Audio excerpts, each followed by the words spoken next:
Je voudrais vous proposer, avant de présenter les deux autres invités qui sont ici, nous avons obtenu la permission de nos confrères de Canal 2 International pour pouvoir diffuser et partager avec nos téléspectateurs cet élément. C'est un fait rarissime et inédit. Il s'agit naturellement d'un militant du Parti camerounais pour la réconciliation nationale. Il est le responsable de la communication du comité communal de Soa. Là-bas, le PCRN a pris part à toutes les réunions de préparation de ce défilé. Ce jour-là, ils étaient déjà dans les rangs pour prendre part au défilé, mais à la surprise générale, on les a sortis des rangs.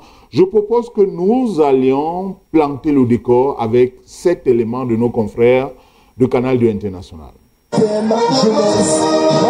Ce 11 février, à la place des fêtes de Soa, banlieue de Yaoundé, la jeunesse camerounaise vibre sous les couleurs de la fête qui lui est dédiée. Mais dans le ballet des défilants, les jeunes militants du Parti camerounais pour la réconciliation nationale sont priés de se retirer, sans explication. La notification ne nous a pas été servie et donc vous voyez à 1 minute du défilé, on vous dit alors que vous êtes déjà habillé de quitter même le lieu du défilé, c'est-à-dire que ce soit au point de départ comme au point d'arrivée.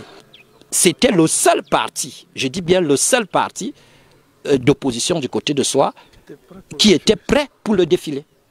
Cathy Brice Ngono, communicant du parti, veut comprendre. Il se dirige vers les autorités, cherche des réponses. Mais au lieu d'un dialogue, c'est une garde à vue qui s'impose. D'ailleurs, il avait les mains sur la tête, comme pour dire la non-violence, tout simplement parce qu'il ne comprenait pas que nous n'ayons reçu aucune notification des pouvoirs en place, c'est-à-dire de l'autorité administrative. Le jeune homme a passé sa première nuit au frais entre les murs du commissariat de sécurité publique de Soa. Nous décidons ce matin d'aller à la source.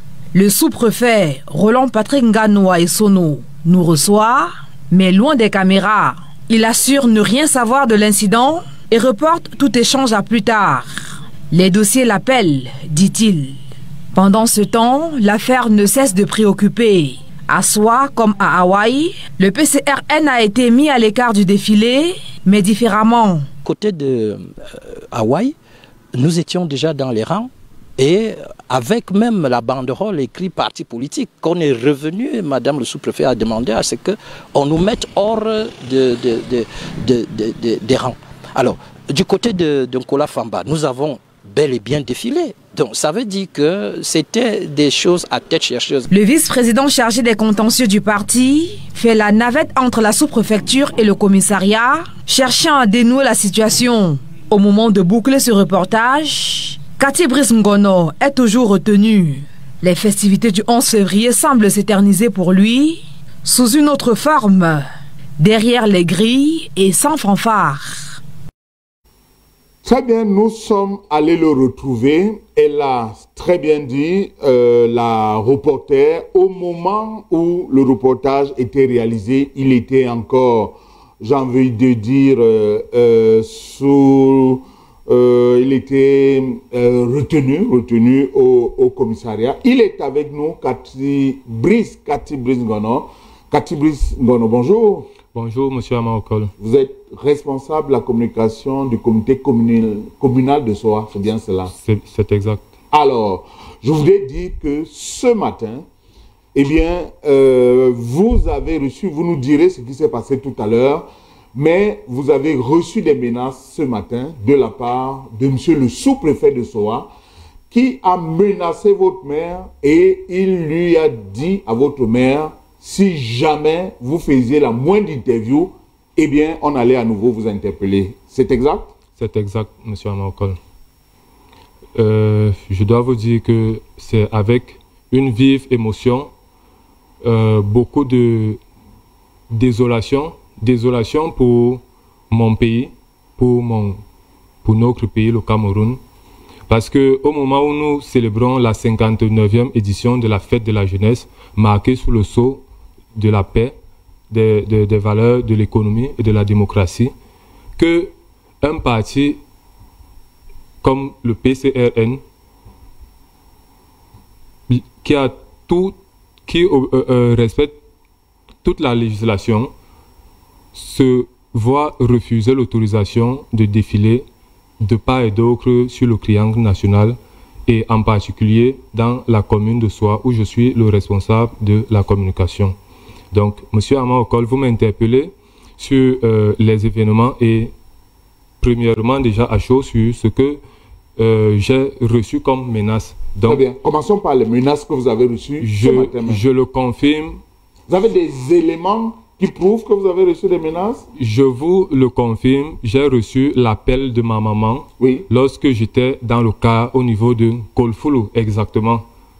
Ma mère m'appelle et elle me demande où est-ce que je suis. Elle était en larmes. Elle était en larmes et elle m'a supplié de ne pas me présenter, de n'accorder aucune interview à n'importe lequel des médias.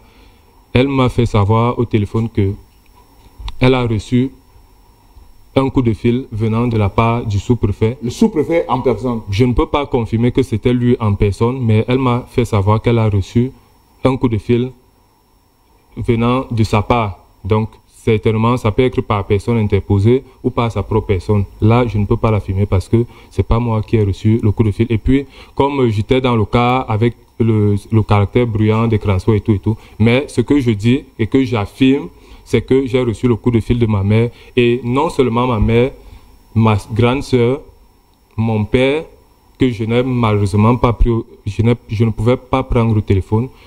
Je veux dire en un mot, j'ai reçu les coups de fil de toutes parts, que ce soit mes camarades politiques qui sont dans la diaspora, que ce soit des camarades, des amis. Si je vous présente mon téléphone à l'heure actuelle, il est saturé. À un moment même, il est en train de planter. Voilà ma copine qui est en train de m'appeler parce qu'elle est en larmes. Très bien. Alors, mais qu'est-ce que vous a décidé à venir parler malgré ces mises en garde? C'est ma conviction. Très bien.